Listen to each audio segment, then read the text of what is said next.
காமன்னுமாறன் அடிபணிந்து எந்தவன் மல்கலையோர் தாமன்னவன் ராமோனுஷன் சரணாரவிந்தன் நாம் மன்னி வாழா நெஞ்சே சொல்லுவோம் அவன் நாமங்களே. ప్రియ భగవద్ రామానుజదాసులారా, మన భగవద్ రామానుజ వైభవ ప్రవచన పరంపరలో 5వ రోజు ప్రవచనాన్ని మనం వినబోతున్నాం. భగవద్ రామానుజ వైభవం చాలా గొప్పది అని మనం వింటున్నాం. భగవద్ రామానుజ వైభవాన్ని వివరిస్తూ మన పూర్వాచార్యులు ఒక అద్భుతమైనటువంటి శ్రీ సూక్తిని కటాక్షించారు. ఒక అద్భుతమైన శ్లోకాన్ని అందించారు. అర్వాంచో యత్పరపరశుజత్వంత్వమాశ్రిత్య పూర్వేయస్య మూర్ధనా అన్వయముపగతా దేశికా ముక్తిమోక్షు. భగవద్ రామానుజ వైభవాన్ని తెలియజేసేటటువంటి ఒక అత్యద్భుతమైనటువంటి శ్లోకం. భగవద్ రామానుజ అవతారంతో భగవద్ రామానుజ కటాక్షంతో ఉజ్జీవించిన వారెవరో అని ఒక ప్రశ్న. ఈ ప్రశ్న ఏంటంటే, భగవద్ రామానుజ కటాక్షంతో ఉజ్జీవించిన వారెవరు అని వేయాలి ప్రశ్న. అంతే కదా, ఉజ్జీవించని వారెవరు, ఉజ్జీవించిన వారెవరు అని ప్రశ్న ఏమిటి? ఈ ప్రశ్న అడగడానికి ఒక కారణం. ఏమిటా కారణం అంటే, భగవద్ రామానుజుల యొక్క కటాక్షం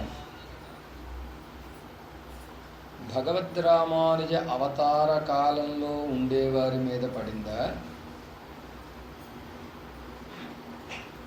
భగవద్ రామానుజులు అవతరించడానికి ముందుండే వాళ్ళ గతి ఏమిటి? సంప్రదాయంలో ఒక మాట చెబుతూ ఉంటారు, ఎంబెరుమానార్ తిరువడిహటే శరణం అని చెప్పారు. ఎంబెరుమానార్ల యొక్క పాదారవిందములే మాకు రక్షకములు అని చెప్పిన వారందరికీ మోక్షం కలుగుతుంది అని సిద్ధాంతం. శ్రీమతే రామానుజాయ నమః అని చెప్పాలి. అలా చెప్పిన వారికే మోక్షం కలుగుతుంది అని సిద్ధాంతం. అలా ఎవరు చెప్తారు? రామానుజ అవతార కాలంలో ఉండేవారు చెప్తారు, తరువాతి వారు చెప్తారు. వారు ముందు వారు, వాళ్ళ స్థితి ఏమిటి? వాళ్ళకి మోక్షం ఉందా లేదా? వాళ్ళకి రామానుజ సంబంధంతో మోక్షం. మనకి మనబాళ మామూలు అనేటటువంటి ఒక ఆచార్యులు వారు భగవద్ రామానుజ వైభవాన్ని తెలియజేసేటటువంటి ఆర్తి ప్రబంధం అనేటటువంటి ఒక దివ్య ప్రబంధంలో ఒక అద్భుతమైన శ్రీ సూక్తిని కటాక్షించారు. అద్భుతమైన మాటని, చాలా అందమైనటువంటి పాసురం. ఇరామోనుషాయ నమవెందు సిందిత్తిరామోనుషరోడు ఇరప్పొழுது. ఇరామోనుషాయ నమవెన్ని సిందిత్తి ఇరామోనుషరోడు ఇழப்பொழுது. ఈ పాసురాన్ని చదివేటప్పుడు జాగ్రత్తగా చెప్పాలి. ఇరామోనుషాయ నమవెందు సిందిత్తు, రామానుజాయ నమః అని చింతించేటటువంటి ఇరామోనుషరోడు ఇరప్పొழுது. ఇరామోనుష అని ఆ ఇరా ఉంది చూచారా, అది పైకి కలపాలి. ఎక్కడ కామ పెట్టుకోవాలంటే పాసురాన్ని అనుసంధానం చేసేటప్పుడు ఇరామోనుషాయ నమవెందు సిందిత్తిరా మానుషరోడు ఇழப்பொழுது. కానీ చదివేటప్పుడు ఎలా అనిపిస్తుంది? కలిపి చదివితే, పాసురం చదివేటప్పుడు కలిపి చదివేటప్పుడు ఇరామోనుషాయ నమవెందు సిందిత్తు ఇరామోనుషరోడు ఇరప్పొழுது. 2 ఇరామోనుషులు వస్తున్నాయి. ఇరామోనుష అంటే రామానుజులు కదా. అరవంలో కొన్ని సందర్భాల్లో రాకి ముందు ఈ చేరుతుంది, కొన్ని సందర్భాల్లో ఆ చేరుతుంది. అక్కడ ఉండేటటువంటి వ్యాకరణ సంప్రదాయాన్ని అనుసరించి ఇరామోనుషాయ అంటాం. అరంగర్ అంటాం. అరంగమాన్ అహరుడాని కొన్ని సందర్భాల్లో ఆ చేరుతుంది, కొన్ని సందర్భాల్లో ఈ చేరుతుంది. అది ఆ వ్యాకరణ సంప్రదాయాన్ని అనుసరించి వచ్చినటువంటి విషయం అన్నమాట. సరే, ఏదైతే ఉన్నాం. ఇరామానుషాయ నమవెన్రు సింధిత్తు ఇరా, అక్కడ కామ పెట్టుకో. రామానుజాయ నమః అని చింతించని అని అర్థం. ఇరా చేరిస్తే ఏమైంది? అని చింతించని మానుషరోడు, మనుష్యులతోటి ఇర పొళ్ళుదు, మాకు సంబంధం లేదండి. రామానుజాయ నమః, శ్రీమతే రామానుజాయ నమః అని అనని మనిషి కనుక ఎవడైనా ఉంటే వాడితో మాకు ఎటువంటి సంబంధం లేదు అని ఒక అందమైనటువంటి పాసురాన్ని చెప్పారు. చదివేటప్పుడు 2 రామానుజాలు వస్తాయి, విడగొట్టుకుంటే అర్థం తెలుస్తుంది. అలాగే శ్రీమతే రామానుజాయ నమః, ఎంబెరుమానార్ తిరువడిగలే శరణం అని అననటువంటి వారికి మోక్షం ఉండదు. ఎవరికి మోక్షం ఉండదంటే అనని వాళ్ళకు. ఎవరికి మోక్షం ఉంటుంది అంటే భగవద్ రామానుజ అనుబంధాన్ని ఏదో ఒక రకంగా కలిగినటువంటి వారికి మోక్షం ఉంటుంది. ఇది ప్రధానమైనటువంటి విషయం. భగవద్ రామానుజులతోటి అనుబంధం ఎలా ఉంటుంది? 2 రకాలుగా ఉంటుంది. ఒకటి, భగవద్ రామానుజులకి ఆచార్యులుగా ఉండేటువంటి ఆచార్య సంబంధం. భగవద్ రామానుజులకి శిష్యులుగా ఉండేటటువంటి తర్వాత వారందరితోటి శిష్య సంబంధం రామానుజులకు ఉంటుంది. రామానుజుల వారికి ముందు అవతరించినటువంటి పెద్దలలో తమకు ఆచార్యులుగా ఉండేటటువంటి వారితోటి ఆచార్య సంబంధం ఉంటుంది రామానుజుల వారికి. తర్వాత లేదా వారి కాలంలో వారికి శిష్యులుగా ఉండేటటువంటి నేటి వరకు ఉండేటటువంటి మనతో వారికి ఆచార్య శిష్య సంబంధం ఉంటుంది. వారి ఆచార్యులు, మనం శిష్యులు. మరి భగవద్ రామానుజ సంబంధం కలిగిన వారందరికీ మోక్షమే అనేటటువంటి సిద్ధాంతం సిద్ధించాలంటే భగవద్ రామానుజులు అవతరించడానికి పూర్వం ఉండేటటువంటి వాళ్ళకి కూడా రామానుజ సంబంధంతో మోక్షం రావాలి. రామానుజుల పూర్వం ఉండేటటువంటి పెద్దలకి రామానుజ సంబంధంగా ఆ పెద్దల సంబంధంతో రామానుజులకు మోక్షం వస్తే ఇప్పుడు రామానుజ వైభవం తగ్గినట్లే కదా. మరి రామానుజులకి వాళ్ళకి ఎలా మోక్షం వస్తుందండి అంటే ఒక అద్భుతమైన రీతిలో మన పూర్వాచార్యులు ఈ శ్లోకం ద్వారా నిరూపిస్తున్నారన్నమాట. రామానుజులకు ముందుండే ఆచార్యులకి మోక్షం ఎలాగో. అర్వాంచులు అంటే రామానుజులకు ముందు ఉండేవారు, రామానుజుల తర్వాత ఉండేవారు అర్వాంచులు. అర్వాంచ యత్ పదసరసిజద్వంద్వమాశ్రిత్య, ఎవరి యొక్క పాదార విందములను ఆశ్రయిస్తే మోక్షం లభిస్తుంది అట్టి రామానుజులు అన్నారు. అర్వాంచులకి అంటే రామానుజ అవతారం తర్వాత వారికి, లేదా రామానుజ సమకాలీనులుగా ఉండేటటువంటి వారికి రామానుజ తిరువడి సంబంధం చేత మోక్షం వస్తుంది. పూర్వే అంటే రామానుజులు పూర్వంగా ఉండేటటువంటి వారికి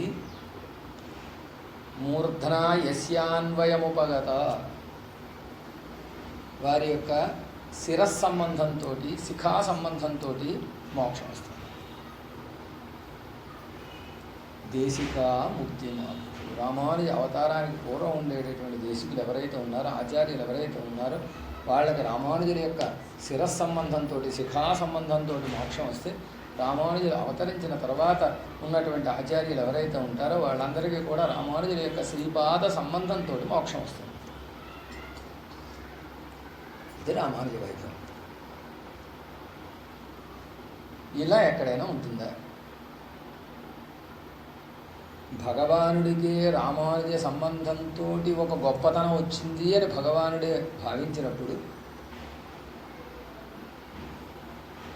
పూర్వాచార్యులకి రామానుజ సంబంధంతో మోక్షం వస్తుంది అనడంలో సందేహం ఏమైనా ఉంటుందా? ఉండదు కదా. అలా ఎక్కడుందండి? భగవానుడు ఎక్కడ అనుకున్నాడు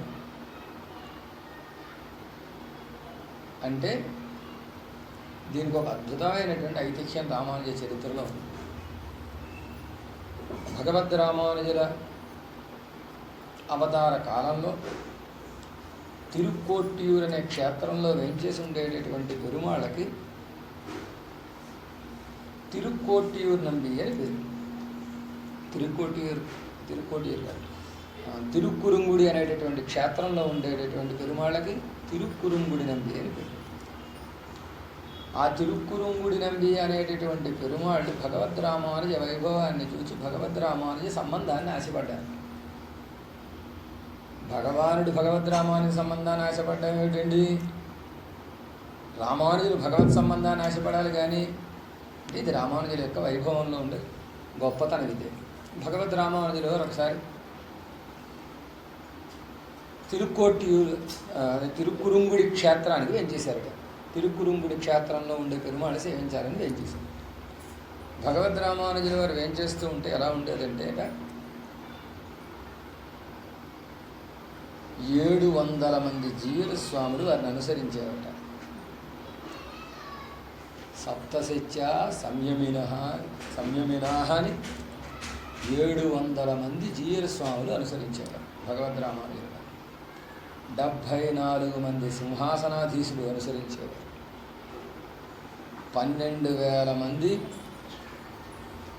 భగవద్ రామానుజ శిష్యులు అనుసరించేవారు. ఇక ఆడవాళ్ళు వగైరాలు లెక్కే లేదనమాట. అంటే భగవద్ రామానుజులు ఏం చేస్తూ ఉంటే ఎలా ఉండేదో చూడండి. 700 మంది 5 జీర్లో చోట కనపడితేనే మనకి ఎలా ఉండాలో అలా ఉంటుంటే ఆనందం. అలాంటిది 700 మంది జీయర్లు భగవద్ రామానుజుల వారు ముందు వేంచేస్తూ ఉంటే వారిని అనుసరిస్తూ 700 మంది జీయర్లు, 12,000 మంది శ్రీ వైష్ణవులు ఆచార్య పురుషులు, 74 సింహాసనాధిపతులు. ఇక స్త్రీ పురుషుల సంగతి చెప్పడానికి వీళ్ళేది, సామాన్యమైనటువంటి వాళ్ళు. ఈ జనంతో భగవద్ రామానుజుల వారు వేంచేస్తూ ఉంటే తిరుక్కురుంగుడి క్షేత్రంలో ఉండేటటువంటి పెరుమాళ్ళు సేవించారట ఈ గోష్ఠిని. సేవిస్తే ఆయనకు ఆశ్చర్యం వేసింది. ఏమిటిది? కొన్ని 100 సంవత్సరాలుగా ఇక్కడ గుడి కట్టుకుని ఇవి ఈ పీఠానికే అంకితం అయిపోయి నేను కదలక మెదలక పడి ఉంటే పట్టుమని 10 మంది కూడా వచ్చి నన్ను దర్శనం చేసుకోవట్లేదే రోజును. కానీ ఈయన వెనకాలేంటి ఎంతమంది జనం వెళ్ళిపోతున్నారు? ఇది ఏం గొప్పతనం ఉంది అని ఆ పెరుమాళ్ళకు ఒక భావన కలిగింది. సందేహం కలిగితే భగవద్ రామానుజుల వారు అత్యద్భుతమైనటువంటి రీతిలో గోష్ఠితో కలిసి ఆ పెరుమాళ్ళ దగ్గరికి ఏం చేసి ఆ పెరుమాళ్ళని సేవించారు.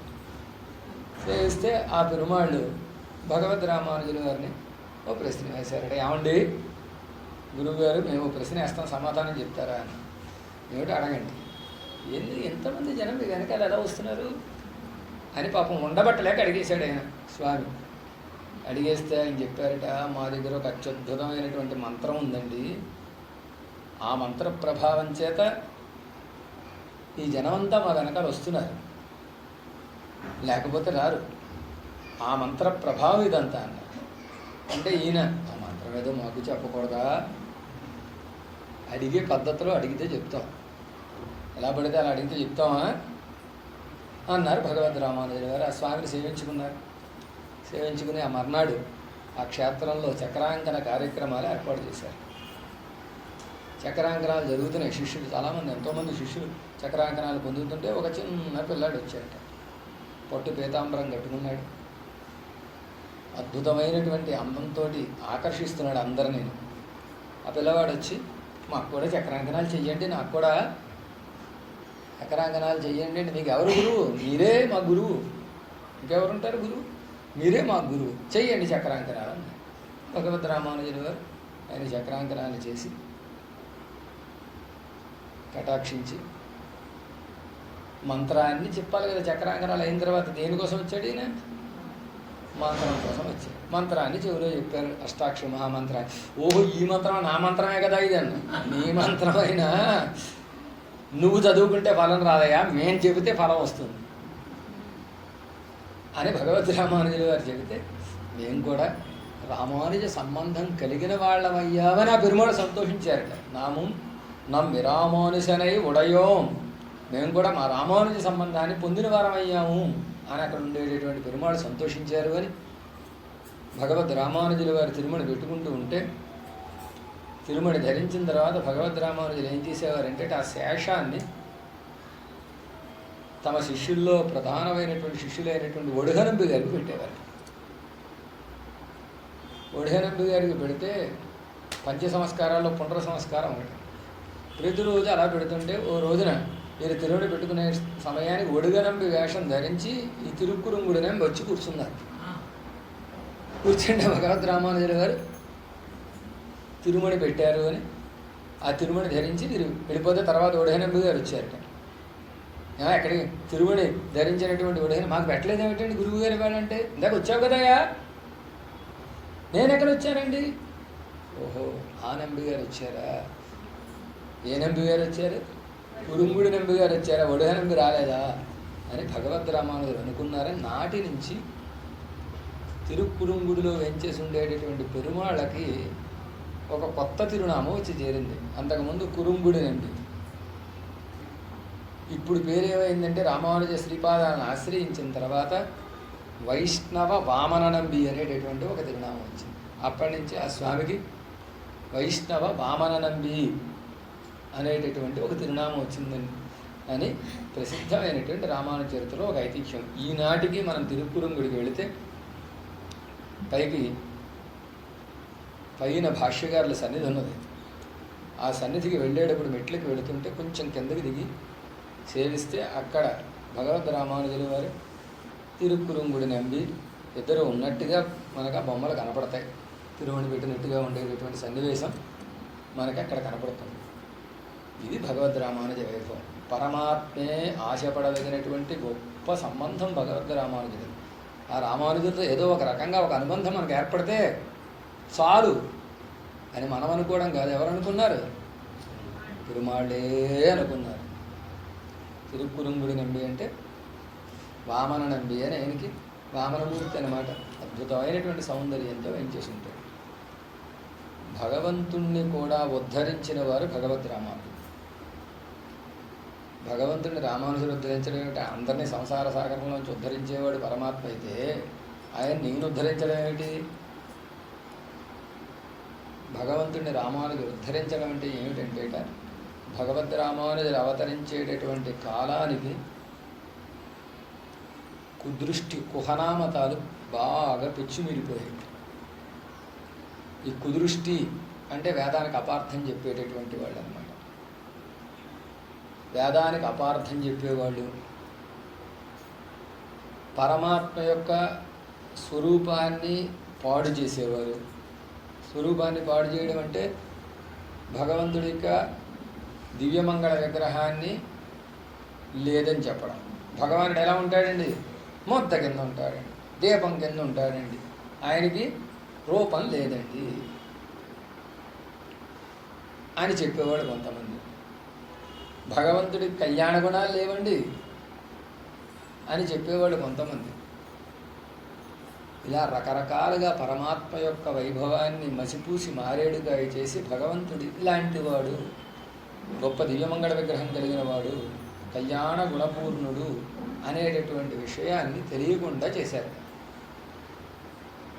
పరమాత్మ ఒక లోయలో పడిపోయాడు. కుతర్కవ్యాళౌఘ కుమతి మత పాతాళ కుహరం అని వేదాంత దేశికులు వారు ఎతిరాజ సప్తతులు అనుగ్రహిస్తారు. ఓ లోయలో పడిపోయాడు ఆ గుంట. ఈ గుంటలో ఏమున్నాయంటే కుతర్కవ్యాళౌఘ, ఓఘం అంటే సమూహం, పాములతోటి నిండి ఉండేటటువంటి గుంటలో పడిపోయారు. ఎవరు? పరమాత్మ, పరబ్రహ్మ. ఈ గుంట ఎలా ఉందంటే కటిక చీకటి, పాతాళంలో పడిపోయారు, ఎక్కడో లోతులో పడిపోయారు. కుతర్కాలు చేస్తూ కుతర్కములు అనేటటువంటి పాములు ఆయన్ని చుట్టుముట్టేశాయి. అప్పుడు పరమాత్మని ఆ కుతర్కాలనేటటువంటి పాముల సమూహంలోంచి, కుమతి మతం అనేటటువంటి పాతాళ కుహరంలోంచి పైకి లేవదీసినటువంటి వారు భగవద్ రామానుజులుట. కర గ్రహణ విచక్షణో జయతి లక్ష్మణముని అని పరమాత్మకి చెయ్యి అందించినటువంటి మహానుభావులు భగవద్ రామానుజులు వారు అని. అంటే ఆ కుతర్కాలని ఖండించి భగవానుడి యొక్క స్వరూపాన్ని నిరూపించినటువంటి మహానుభావులు తాము అనుగ్రహించినటువంటి శ్రీభాష్యాది గ్రంథముల ద్వారా భగవానుడు సర్వశక్తి, భగవానుడు అవాప్త సమస్తగాముడు, భగవానుడు కళ్యాణ గుణసింధువు అని తమ యొక్క గ్రంథముల ద్వారా పరమాత్మ యొక్క స్వరూపాన్ని నిరూపణం చేసి పరమాత్మ వైభవాన్ని అందరికీ తెలిసేటట్టుగా లోకమంతా వ్యాపించేటట్టుగా చేసినటువంటి మహానుభావులు భగవద్ రామానుజులు. కాబట్టి పాతాళ కుహరంలో పడిపోయిన పరమాత్మకి చెయ్యిచ్చి అందించి పైకి లేవదీసినటువంటి పరమాత్మను ఉద్ధరించినటువంటి మహానుభావులు భగవద్ రామానుజులు అని వేదాంత దేశికులు వారు అత్యద్భుతంగా ఇతిరాజ శబ్దతలో కటాక్షించి ఉన్నారు. కాబట్టి భగవానునే ఉద్ధరించినటువంటి వారు. అలాంటి రామానుజ సంబంధం మనకి ఉత్తారకం. రామానుజ అవతారానికి ముందుండేటటువంటి వారికి ఉత్తారకం. ఇది ఎలా కుదురుతుందండి? గురువుగారు శిష్యుడిని బాగు చేస్తాడా, ఉద్ధరిస్తాడా? శిష్యుడు గురువు గారిని ఉద్ధరిస్తాడా? మిగతా సంప్రదాయాల్లో అయితే మొదటిది చెప్పుకోవాలి, గురువు గారే శిష్యుడిని ఉద్ధరిస్తాడు అని. ఇది శ్రీ వైష్ణవ సంప్రదాయం. శ్రీ వైష్ణవ సంప్రదాయంలో శిష్యుడి వల్ల కూడా గురువు గారికి ఉజ్జీవనం ఉంటుంది. శిష్య సంబంధం కూడా ఆచార్యుడికి ఉజ్జీవనానికి కారణమవుతుంది. ఇది ఒక అత్యద్భుతమైనటువంటి విషయం ఈ సంప్రదాయంలో ఉండేటటువంటి విషయం. భగవద్ రామానుజుల వారు తమకి కూరత్తాళ్వాని యొక్క సంబంధమే ఉజ్జీవనము అని భావన చేశారు. కూరత్తాళ్వాన్ భగవద్ రామానుజులుగా ఏమవుతారు? శిష్యులు అవుతారు. తమ శిష్యులైనటువంటి కూరత్తాళ్వాన్తో తమకుండేటటువంటి ఆచార్య శిష్య సంబంధం ఏదైతే ఉందో ఈ సంబంధమే అందరికీ మోక్షాన్ని ఇచ్చే రామానుజాచార్యుల వారికి మోక్షమునిచ్చేటటువంటిది అని భగవద్ రామానుజుల వారు భావన చేశారు అని ఇందాక మనం విన్నటువంటి శ్లోకంలో చివరగా తెలియజేస్తారన్నమాట. ఎవరి శిఖా సంబంధంతో పూర్వాచార్యులు మోక్షాన్ని పొందుతున్నారో, ఎవరి శ్రీపాద సంబంధంతో తర్వాతి వారు మోక్షాన్ని పొందుతున్నారో అట్టి రామానుజులు స్వయం రామానుజమునులకి స్వీయ ముక్తిం కరస్తాం, తమ ముక్తి తమ చేతిలో ఉండగా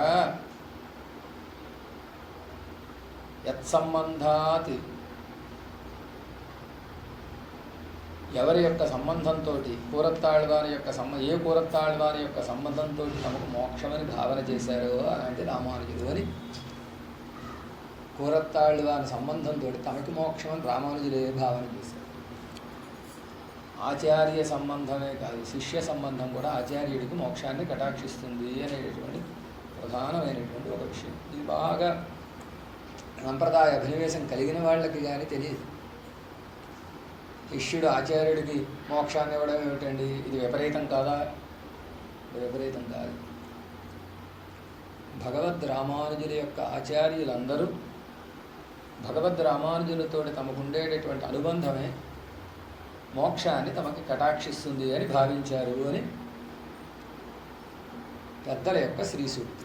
ఇందాక మనం చెప్పిన శ్లోకంలో భావం ఇలా ఉంటుంది. ఎక్కడైనా శిష్య సంబంధం ఆచార్యుడికి ఉత్తారకం కూడా ఎక్కడైనా ఉంటుందా అంటే, ఒకసారి కృష్ణావతారంలోకి రామావతారంలోకి వెళితే సాక్షాత్తు పరాత్పరుడైనటువంటి పరమాత్మ శ్రీరామచంద్రుడిగా ఈ లోకంలోకి అవతరిస్తే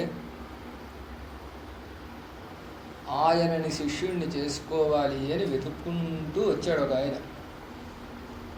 ఎవరాయన? విశ్వామిత్ర మహర్షి. విశ్వామిత్ర మహర్షి దశరథ మహారాజు యొక్క ఆస్థానానికి ఇచ్చేసి రామచంద్రుడిని తనతో పంపమని, తాను ఒక అతిరోత్రం అనేటటువంటి యాగాన్ని చేస్తున్నానని, ఆ యాగం చేస్తూ ఉంటే రాక్షసులు వచ్చి యాగాన్ని పాడు చేస్తున్నారని, ఆ యాగం నిర్విఘ్నంగా జరగాలంటే రామచంద్రుడిని తనతో పంపమని దశరథ మహారాజుని కోరాడు. దశరథ మహారాజు నేను పంపనన్నాడు. చిన్నపిల్లాడికి ఏం పనయ్యా, పెద్దవాడిని నేను వస్తానన్న. నీతో నాకేం పని? పరాత్పరుడైనటువంటి రామచంద్రుడు వస్తే నా పని జరుగుతుంది. రామచంద్రుడు రాకపోతే నా పని జరగదు.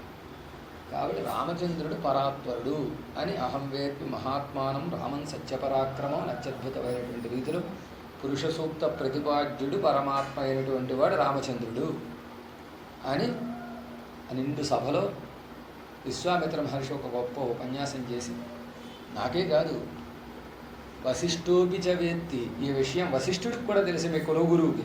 మేము చెప్తే నువ్వు వినకపోవచ్చు, కానీ మీ కులగురువు చెప్తే వినకుండా ఉంటావా? ఆయన అడుగు. ఆయనకి మాత్రమే కాదు, ఏ చేమే తపసి స్థితా, నీ సభా మండపంలో వేంచేసి ఉన్నటువంటి తాపసులు ఉన్నారు చూసావా, తపోధనుడు ఉన్నారు చూసావా, వాళ్ళందరికీ కూడా ఈ విషయం తెలుసు అని దశరథ మహారాజును ఒప్పించి రామచంద్రుణ్ణి లక్ష్మణస్వామిని తమతో పాటు యాగ సంరక్షణకై తీసుకువెళ్ళాడు. అలా తీసుకువెళితే రామచంద్రుడు మొట్టమొదట విశ్వామిత్రుడితో చెప్పినటువంటి మాట ఏమిటంటే, ఓ విశ్వామిత్ర మహర్షి, మేమిద్దరం నీకు సేవకులుగా వస్తున్నాము. ఇమౌస్మ మునిశార్దూల కింకరౌ సముపస్థితౌ ఆజ్ఞాప యథేష్టం వై శాసనం కరవామకి. ఒక అద్భుతమైన మాట చెప్పాడు. పరమాత్మ కూడా ఆచార్య వైభవాన్ని ప్రకాశింపజేశాడు అనడానికి రెండవ తారే ప్రధానమైనటువంటి సాక్ష్యం. రామచంద్రుణ్ణి అసలు విశ్వామిత్ర మహర్షి పంపమని కోరింది ఎందుకు? యాగ సంరక్షణ. యాగ సంరక్షణకి రమ్మని ఆయన అడిగాడు. పంపుతున్నాను అని దశరథ మహారాజు పంపాడు. పంపితే వీరిద్దరూ వెళ్ళింది ఎందుకు? విశ్వామిత్రుడికి సహాయం చేయడానికి. అది గుర్తుపెట్టుకోవాలి. విశ్వామిత్రుడు సహాయానికి అడిగాడు. కానీ రామచంద్రుడు ఏమంటున్నాడు? మహానుభావ, నువ్వు నా గురువయ్యా, మేము నీకు దాసులమయ్యా. శిష్యుడి యొక్క లక్షణం దాసత్వం, ప్రధానమైనటువంటి లక్షణం. కాబట్టి ఓ మునిశార్దూల, ఓ విశ్వామిత్ర మహాముని, మేము రాజపుత్రుడు అని, దశరథ మహారాజు యొక్క కుమారుడు అని, రాజపుత్రులకి పని చెప్పాలంటే కొంచెం జంకు ఉంటుంది మనసులో. ఎంత కూడా తీసుకెళ్ళినా, ఈ పిల్లల యొక్క స్వభావం చూచినా, వీళ్ళ యొక్క సౌకుమర్యాదలు చూచినా పని చెప్పాలంటే జంకుతారు.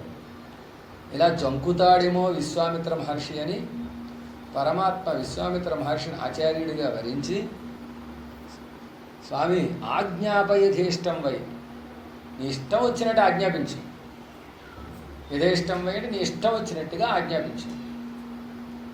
మేము నీ శాసనాన్ని శిరసావహించి నీకు కైంకర్యం చేస్తాం, కింకరులుగా పనిచేస్తాం అన్నారు. కింకరుడు అంటే అర్థం ఏమిటంటే, ఎంత చేసినా అలసిపోకుండా ఇంకా ఏం చేయమంటారు, ఇంకా ఏం చేయమంటారు, ఇంకా ఏం చేయమంటారు అని అడిగేవాడు. ఏ పని చేసినా యజమానికి ఆనందం కలిగేటట్టుగా పనిచేసేవాడు. వీడికి కింకరుడు అని వేరే రెండు లక్షణాలు ఉంటే కింకరత్వం సిద్ధిస్తున్నారండి, లేకపోతే సిద్ధించదు. కాబట్టి మేము కింకర్ల కింద వచ్చామయ్యా, నీకు నీ ఇష్టం వచ్చినట్టు ఆజ్ఞాపించు, మా దగ్గర నుంచి పని చేయించుకో, సేవలను స్వీకరించు అని జంకుతాడేమో, సందేహిస్తాడేమో విశ్వామిత్ర మహర్షి వీళ్ళకి పని చెప్పి పని చేయించుకోవడానికి అనేటటువంటి ఉద్దేశంతో పరమాత్మ చెప్పాడు ఈ మాట. ఇది పరమాత్మ యొక్క గొప్పతనం. ఆచార్యుడి దగ్గర శిష్యుడు ఎలా ఉండాలి? తాను ఆచరించి చూపిస్తే కదా తెలిసేది. తాను ఆచరించకుండా ఊరికి ఉపన్యాసాలు దంచితే ఏం తెలుస్తుంది? రామచంద్రుడు తాను ఆచరించే విశ్వామిత్రుడి దగ్గర శిష్యుడు అంటే ఎలా ఉండాలి అని ఆచరించి చూపించాడు.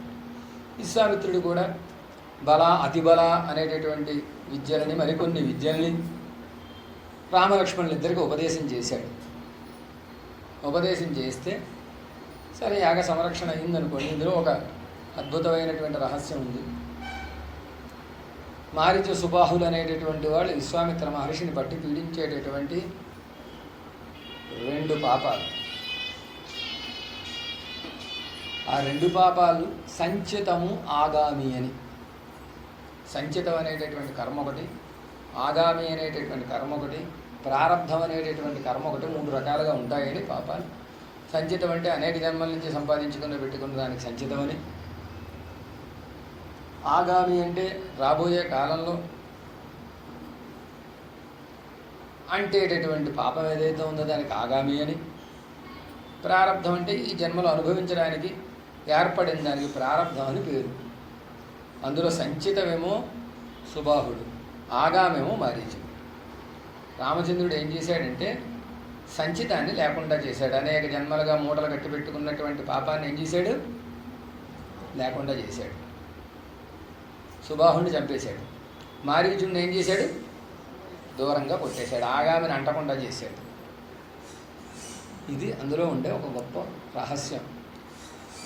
విశ్వామిత్ర మహర్షి రామచంద్రుడిని యాగ సంరక్షణకి తీసుకు వెళ్ళడం వల్ల, రామచంద్రుడు విశ్వామిత్రుడిని ఆచార్యుడిగా స్వీకరించడం వల్ల రామచంద్రుడికి ఆచార్యుడైనటువంటి విశ్వామిత్రుడికి లాభం కలిగిందా, రామచంద్రుడికి లాభం కలిగిందా?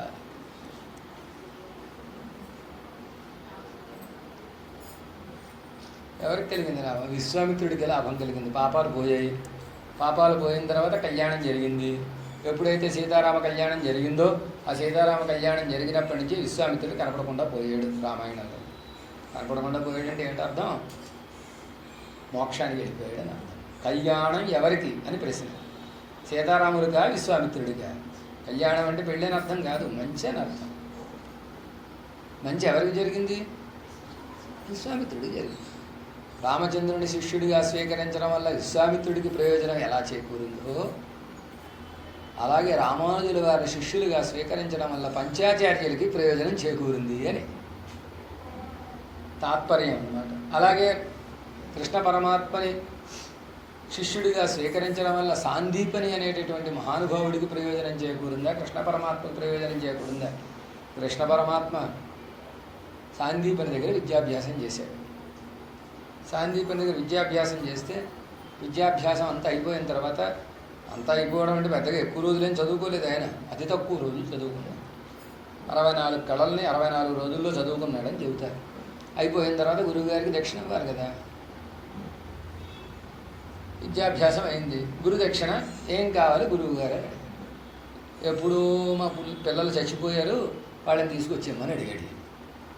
వైదిక పుత్ర, గురుపుత్ర ఆనయనం అని ఆ గురుపుత్రుని కృష్ణ పరమాత్మ తెచ్చి మళ్ళీ ఎదిగించాడు. కృష్ణ పరమాత్మని శిష్యుడిగా చేసుకోవడం వల్ల ఎవరికి ప్రయోజనం చేకూరింది? దేవుడికి చేకూరింది. ఎలా అయితే రామచంద్రుడిని శిష్యుడిగా చేసుకోవడానికి విశ్వామిత్రుడికి కృష్ణ పరమాత్మని శిష్యుడిగా చేసుకోవడం వల్ల సాందీపనికి ఎలా ప్రయోజనం చేకూరిందో, అలాగ భగవద్ రామానుజుల వారిని ఆచార్యులుగా చేసుకోవడం వల్ల పంచాచార్యులకి ప్రయోజనం సిద్ధించింది అని ఇక్కడ మనం తెలుసుకోవాల్సినటువంటి విషయం. భగవద్ రామాను సంబంధంతో ఆచార్యులకు మోక్షం వస్తుందా, వాళ్ళు ఉందా? ఇలా చెబితే మీరు జగదాచార్యులు భగవద్ రామానుజుని ఆచార్యులని ఎలా తెలిసిందండి? సాక్షాత్ భగవద్ రామానుజుల ఉత్తారకులు అనే విషయం ఎలా తెలిసింది అంటే, చరమ శ్లోకాన్ని ఎలా అయితే పరమాత్మ ఉపదేశం చేసి, నేనే తక్షకుణ్ణి, నేనే నీకు మోక్షాన్ని ఇస్తానని, పాపాన్ని తొలగించి నీకు మోక్షాన్ని చెప్పారు. ఎప్పుడు చెప్పారండి, ఎక్కడ చెప్పారండి అని ప్రశ్న. భగవద్ రామానుజాచార్యుల వారు ఒకనొక సమయంలో యాదవగిరి మహాత్మ్యం మీద ప్రవచనం చేస్తున్నారు. యాదవగిరి మహాత్మ్యం అంటే మన కర్ణాటకలో ఉండే మన మేలుకోటై మహాత్మ్యం అన్నమాట. యాదవగిరి మహాత్మ్యం మీద ప్రవచనం చేస్తూ ఉంటే అందులో ఒక శ్లోకం వచ్చింది. అనంత ప్రథమం రూపం ద్వితీయస్తు లక్ష్మణ తృతీయో బలభద్రస్తు కలవు కశ్చిత్ భవిష్యతి. అనంత ప్రథమం రూపం త్రేతాయాం లక్ష్మణస్తదా ద్వాపరే బలభద్రస్తు కలవు కశ్చిత్ భవిష్యతి. దీన్ని వ్యాఖ్యానం చేసినప్పుడు భగవద్ రామానుజుల వారు ఆదిశేషుల వారు మొట్టమొదటి రూపమని, ఆ తర్వాత వారే త్రేతాయుగంలో రాముని సోదరుడైనటువంటి లక్ష్మణ స్వామిగా అవతరించారని, వారే ద్వాపర యుగంలో బలరాముడిగా అవతరించారు అని ఉపన్యాసం చేసింది. అలా కలవు కస్తి భవిష్యతి, కలిలో ఎక్కడో ఒకరు అవతరిస్తారు అనేదానికి సమాధానం చెప్పవలసి వచ్చినప్పుడు దాట వేశారు. సమాధానం చెప్పకుండా కాలక్షేపం దాట వేస్తే మొదలయాండాన్ అనేటటువంటి మహానుభావులు, భగవద్ రామానుజ శ్రీపాద స్థానంగా ఉండేటటువంటి మొదలయాండాన్ అనేటటువంటి మహానుభావులు, ఆ శిష్యులు గోష్ఠిలో ఉండేటటువంటి శిష్యులు ఎవరో చెప్పండి, ఎవరో చెప్పండి, ఎవరో చెప్పండి ఆ కలిలో అవతరించబోయేటటువంటి మహానుభావులు ఎవరో చెప్పండి ఆదిశేషులు వారు ఎవరు ఆ కలిలో అవతరించబోయేవారు అని ప్రశ్నించారు. ప్రశ్నిస్తే అక్కడే ఉండేటటువంటి భగవద్ రామానుజుల వారు ఆళ్ళవారిని అనుకోండి అన్నారు. నమ్మాళ్ళు వారిని అనుకోండి అన్నారు. వీళ్ళు తృప్తి కలగలే సమాధానంతో. తృప్తి కలగక ఇంటికి వెళ్ళిపోయారు. కాలక్షేపం అయిపోయి ఇంటికి వెళ్ళిపోయిన తర్వాత మర్నాడు ఒక 5 తీసి శిష్యులు భగవద్ రామానుజుల వారి దగ్గరికి వచ్చి మాకు దీనికి మీరు సమాధానం చెప్పి తీరవలసిందే, కలవు కశ్చిత్ భవిష్యతి. అదే మనసులో వీళ్ళకి తిరుగుతోంది అనమాట. కలిలో ఆదిశేషుడు ఎవరిగా అవతరించను చెప్పాల్సిందే, మీరు చెప్పాల్సిందే అని నిర్బంధిస్తే అప్పుడు భగవద్ రామానుజుల వారు మేమే అనుకోండి అని తామే ఆ ఆదిశేషుడు వారి యొక్క అవతారాన్ని మొదట ఆదిశేషుడుగా అవతరించి, తర్వాత లక్ష్మణస్వామిగా అవతరించి, తర్వాత బలరాముడిగా అవతరించి, ఇప్పుడు కలిలో రామానుజులుగా అవతరించినటువంటి మేమే ఆ ఆదిశేషుడు యొక్క అవతారము, మేమే అందరికీ ఉజ్జీవనము అని అద్భుతంగా తెలియజేసినటువంటి ఒక వైభవం భగవద్ రామానుజుడికి ఉంది. పరమాత్మ ఎలా అయితే చర్మశ్లోకాన్ని చెప్పాడు, భగవద్ రామానుజులు చరమోపాయాన్ని, చరమపరమ నిష్టని తెలియజేశారు. ఇది రామానుజుల యొక్క గొప్పతనం అని భగవద్ రామానుజులే ఉత్తారకులు అని చెప్పడానికి ఇది ఒక కారణం. ఇంతేకాకుండా సిరియాచాన్ అని ఒక మహానుభావుడు ఉన్నారు భగవద్ రామానుజుల గారు. ఆ సిరియాచాన్ అనేటటువంటి మహానుభావుడు కడియలూరు సిరియాచాన్ అని అది పేరు. ఈ కడియలూరు సిరియాచాన్ అనేటటువంటి మహానుభావులు ఒక సందర్భంలో కావేరీ నదిలో తీర్థమాడి చేతులు 2 పైకెత్తి కడి వస్త్రాలతో ప్రమాణం చేశారు. ఏమిటా ప్రమాణం అంటే సత్యం సత్యం పునఃసత్యం యతిరాజో జగద్గురు సయేవ సర్వలోకానాం ఉద్ధర్త నాస్తి సంశయ. 3 సార్లు చెబితే అది దృఢంగా చెప్పినట్టు లెక్క. ఏదైనా చెబితే వైదికమైనటువంటి మర్యాదలు 3 సార్లు చెప్పాలి. ఓం శాంతి శాంతి శాంతి అని ఎన్నిసార్లు చెబుతాం? 3 సార్లు. అలాగే 3 సార్లు చెప్తే ముమ్మారు చెప్తే దృఢం.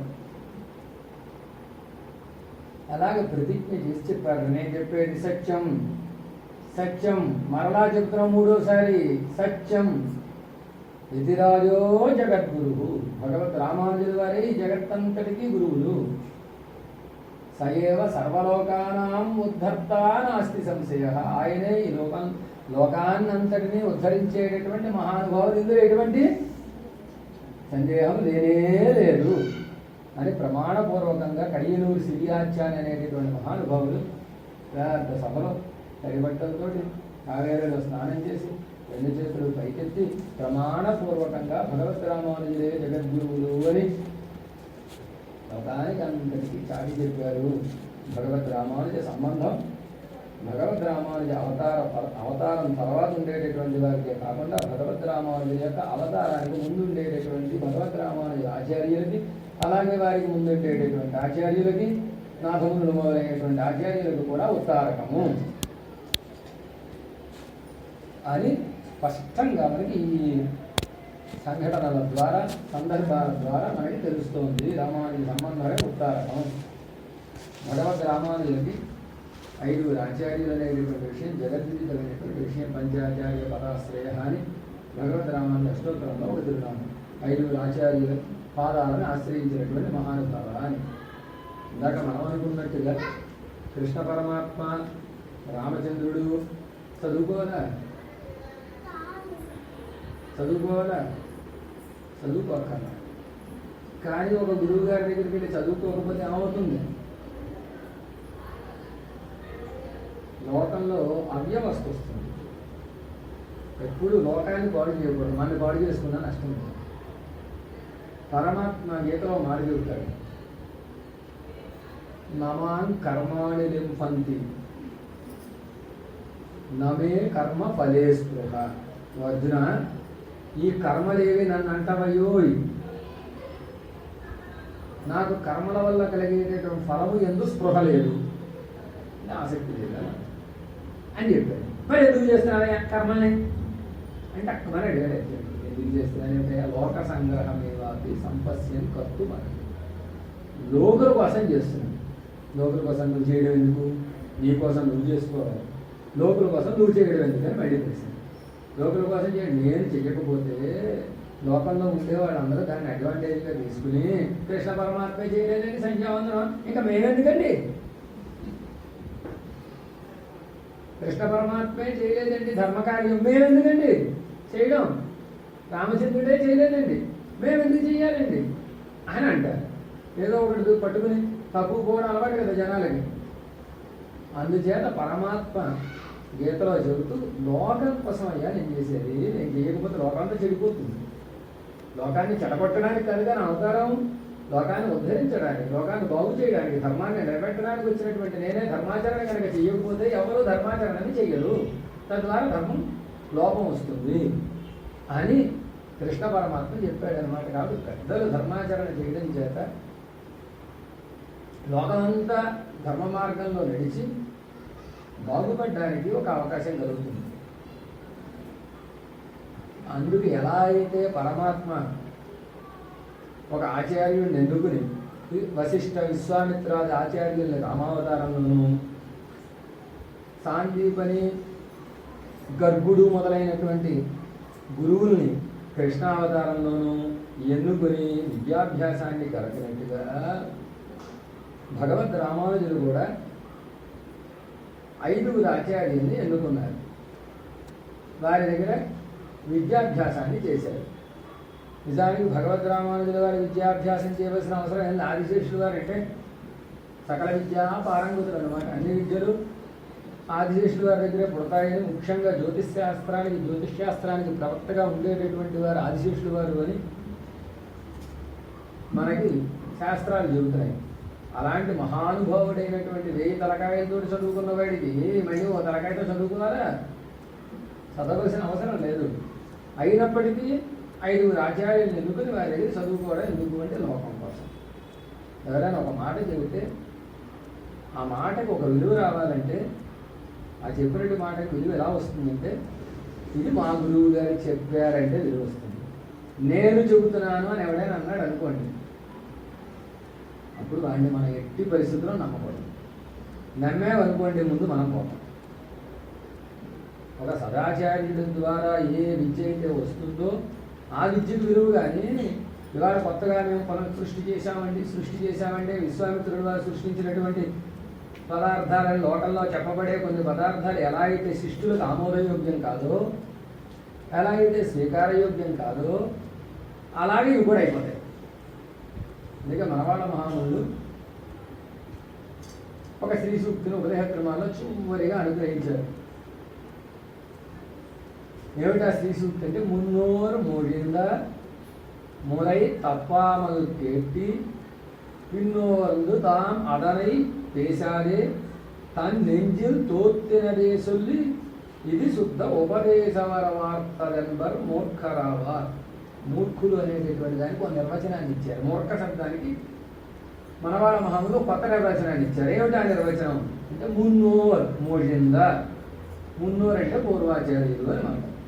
పూర్వాచార్యులు అంటే ఆళ్వారు, అలాగే నాథముల దగ్గర నుంచి ఉండేటటువంటి నాథయాముల మధ్యమాన్ అస్మదాచార్య పర్యంతామని చెప్పబడినటువంటి భగవద్ రామానుజుల వరకు, మనవాళ్ళ మహాముల వరకు ఉండేటటువంటి ఆచార్య గోష్ఠి ఏదైతే ఉందో ఆ గోష్ఠిలో ఉండేటటువంటి మూలంగా వాళ్ళు చెప్పినటువంటి మూల క్రమములు. క్రమం అంటే పెద్దలు చెప్పడం, గురువు చెప్పడం, శిష్యుడు వినడం.